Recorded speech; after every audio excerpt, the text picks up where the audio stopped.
like, please be seated, because I never know what people out there are doing, and so it's wonderful to be able to have folks who are actually here, good friends who are actually here to be able to worship together, and a ray of light through the crack of the door, that gives us kind of hope for the future.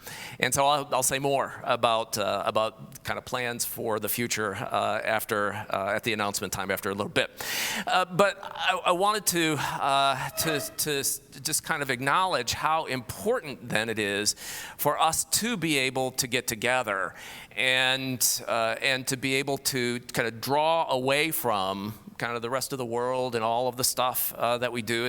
It's the wisdom in our Creator who designed us for a Sabbath time. So God made things in 6 days, but then created a Sabbath, and then on that Sabbath day, the opportunity to be able to come and to worship Him, which is not to say that we don't worship Him the other days of the week, or that we don't rest the other days of the week, but that there is a day that's set aside for us to kind of pull aside and to reflect a bit about the big questions of life and where it is that I'm going. What values, what things are they that I believe in? It is what Jesus did with His disciples. In the gospel lesson for today, Jesus knows that He is about to change directions, and He's going to be heading to Jerusalem. And what He knows is going to be the cross waiting for Him there. And so He's preparing for that or ready for that. But what about His disciples? Are they ready for that? Are they prepared for that? Well, Jesus doesn't know, and maybe for a lot of us, we don't really know until we're tested. But this opportunity that Jesus takes to be able to get away from it all and to spend some time just with these close friends of His, to have heart-to-heart conversations together. And so He goes up to a place called Caesarea Philippi, which is as far north as we know that Jesus ever went. It's heavily into Gentile territory, a very pagan place, and so the Jewish crowds that were following Jesus and the disciples were, they wouldn't have gone there with Him. And so Jesus is able to kind of gather His disciples in this kind of pagan place. So this resort town, it's the very headwaters of the Jordan River, where there's this deep gash into the earth, and it's out of there that the beginning of the waters of the Jordan flow.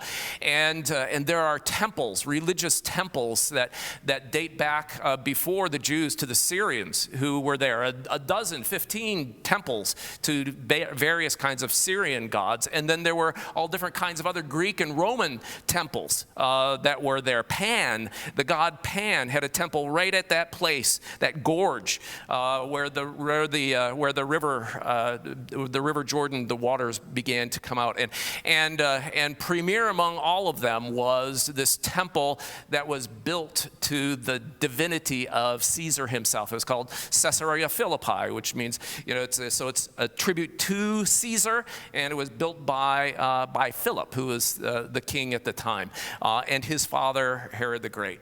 So this massive structure of marble that must have gleamed beautiful in the sun against all of these other pagan deities that were there.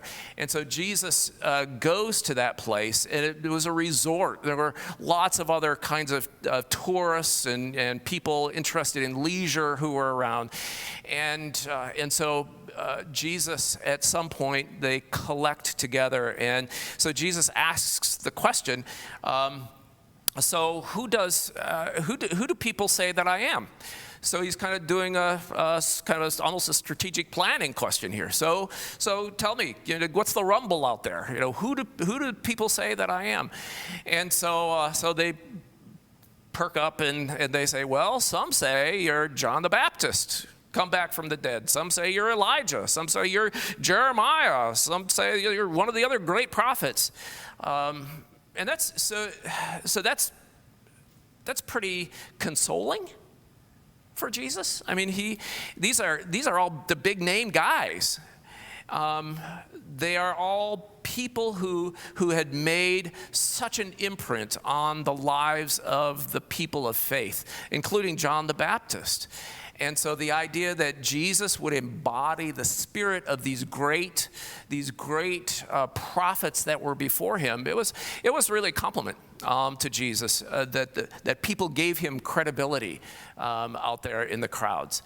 But Jesus is not willing to just kind of let that rest, because it's one thing to be, a prophet or a great man, great leader who is encased in the past with a spirit of that person with them.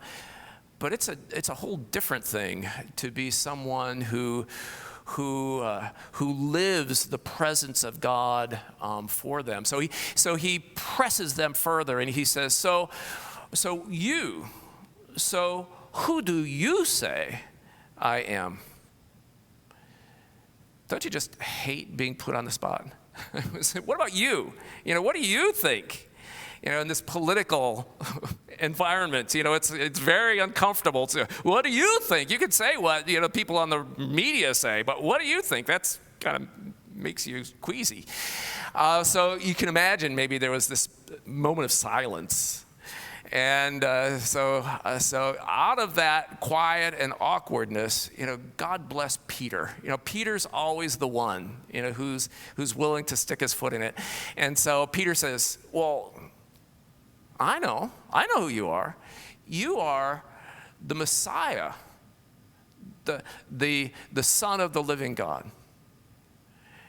And Jesus must have just beamed, so it's like if this was a contest, lights go blaring and there's bells ringing. It's like, the right answer, Peter, good job, the right answer. So for them, Messiah, you'll remember, is that prophesied leader who was coming. So of all of the prophets, this one who was the leader that was to come was the anointed one. So to be the Messiah, the word Messiah means anointed. So if you had a king and the king was just announced the king, then the priests would come and they would anoint the head of the king to show that the power of God was upon that person. The great prophets were anointed by oil to proclaim that they were the ones who God had his hands on. But this was the Messiah. Of all of the Messiahs before, this was the Messiah, the Christ, the Son of the living God that they'd been waiting for, prophesied by Moses and by David and by all of the prophets, looking and anticipating for this one who was to come. So this is not just saying that he's some other prophet who has a lingering presence among you, but he's the guy. He's the one that we've been waiting for. He's the guy. And so if you're the Messiah, if you're the Son of the living God, then you're the one that we've been waiting for. And so it's as if Peter's saying, you're my guy. Wherever you go, wherever you take me, whatever it is that you stand for, whatever kingdom it is that you build, whatever the values are that you have, I'm with you. There's nobody else. Nobody else is coming. Nobody else was before. You're the one. And I'm coming with you. You're the guy. You're my guy. And Jesus just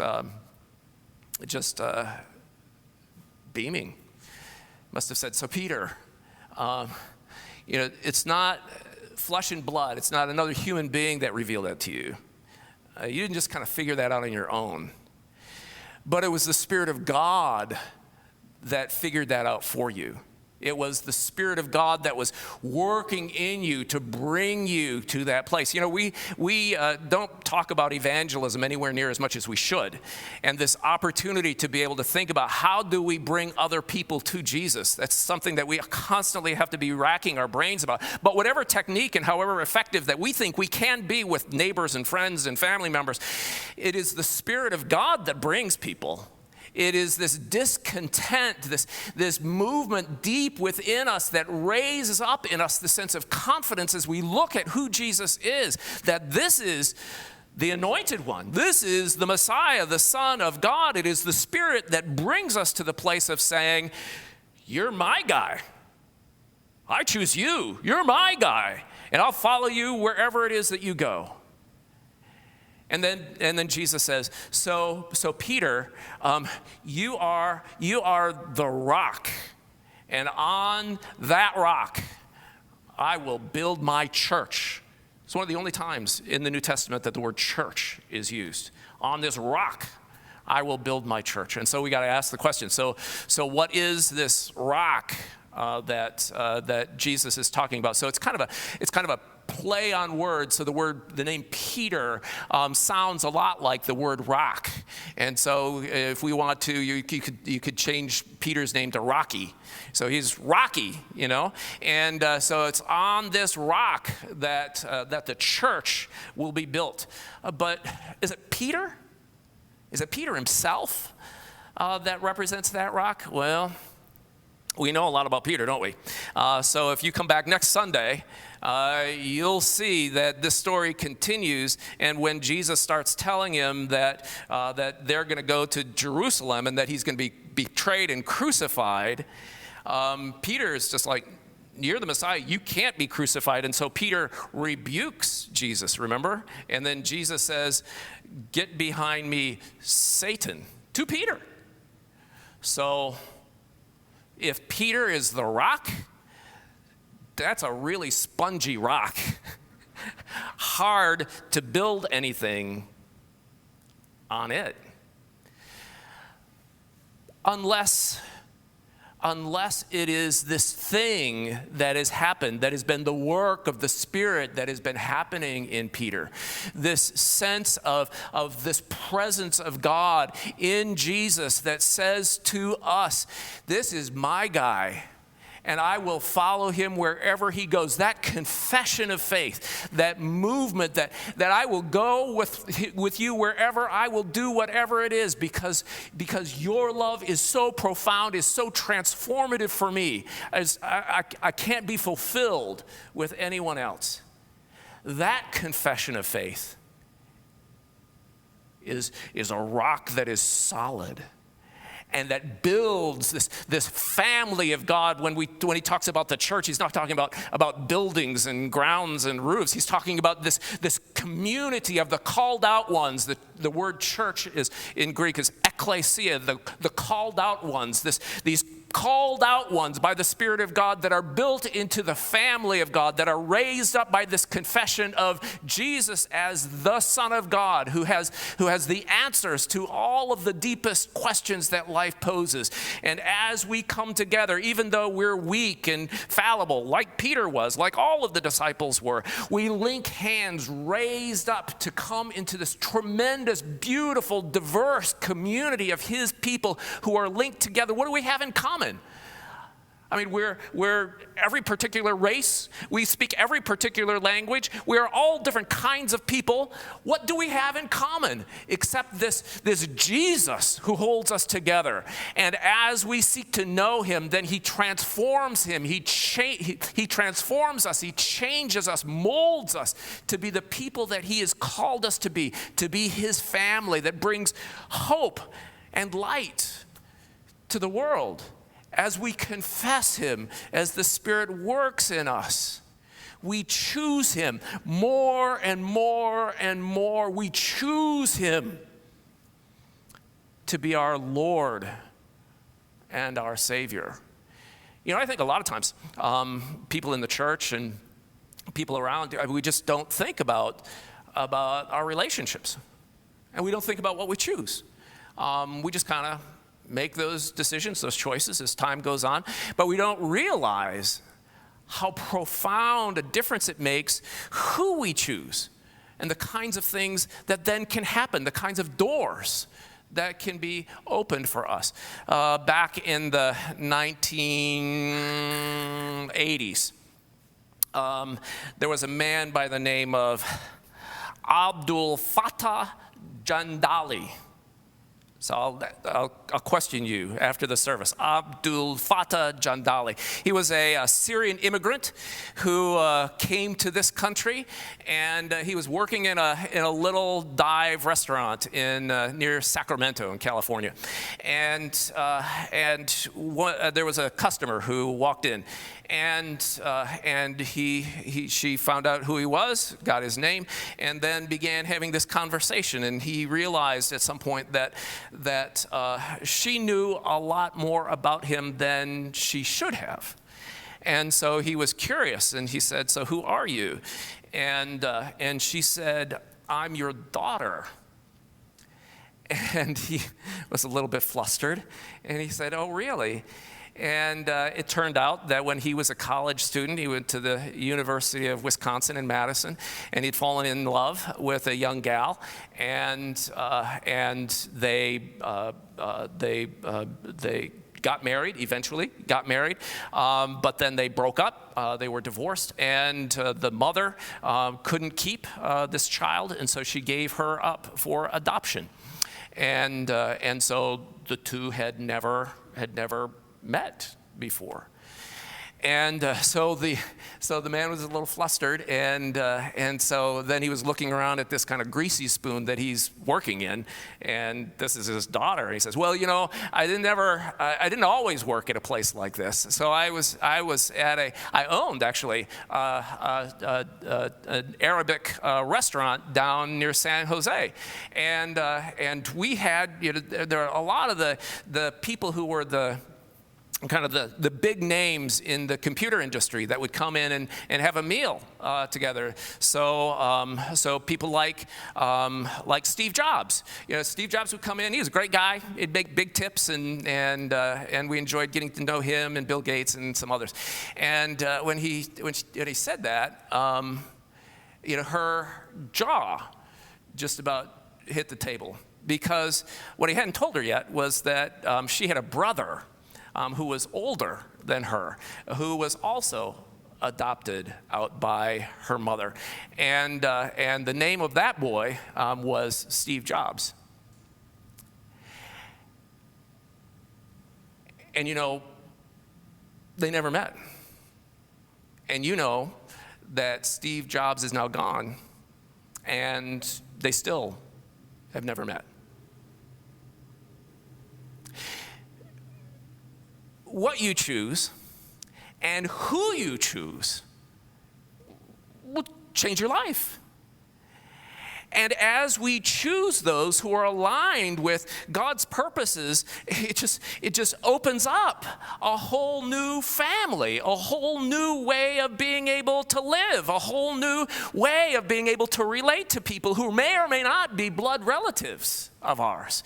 And yet this confession of Jesus, and to be able to say, "Jesus, you're my guy," and then to allow him to shape and mold our lives and the relationships, it just means it opens doors of richness and blessing that we would never have thought of. Thanks be to God that there was another couple who said yes to Steve Jobs and who took him in. And so when Steve Jobs was about 6 years old, he had a little friend, a neighbor, a girl who asked him.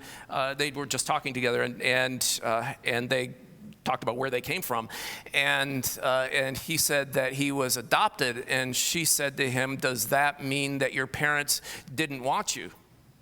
And for the first time, his head exploded, and so he ran home in crisis about that he was not loved, and so he. So these are his words. It says, I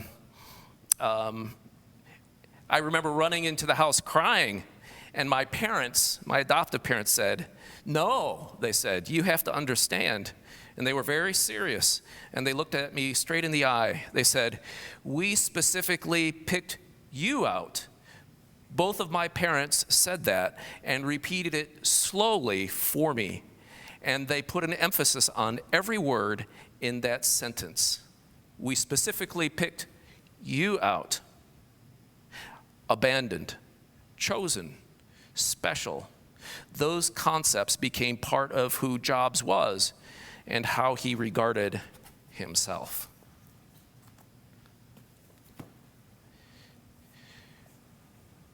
The choices we make shape our lives. They open doors or close them. They present opportunities or take them away.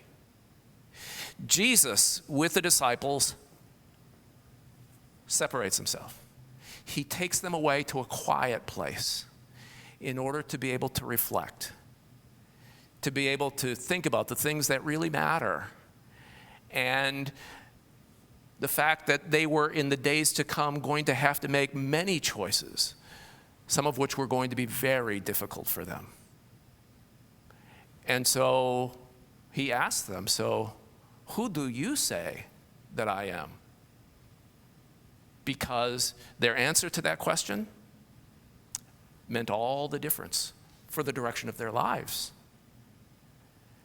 And so for us, the opportunity for us to just kind of separate ourselves, to just draw away for a quiet moment, to be able to bask in the silence and into the relationship that we have with Jesus, and to be able to let him ask those questions of us, and for us to be able to confess, to affirm, to choose that we are his and he is ours. He's our guy. He's the one that we'll follow. We'll follow wherever he leads, whatever he asks. Not perfectly, very fallibly, but in making mistakes, we only demonstrate more and more that we need him. This opportunity to be raised up as the community, the family of Jesus, by his grace and his love. Amen.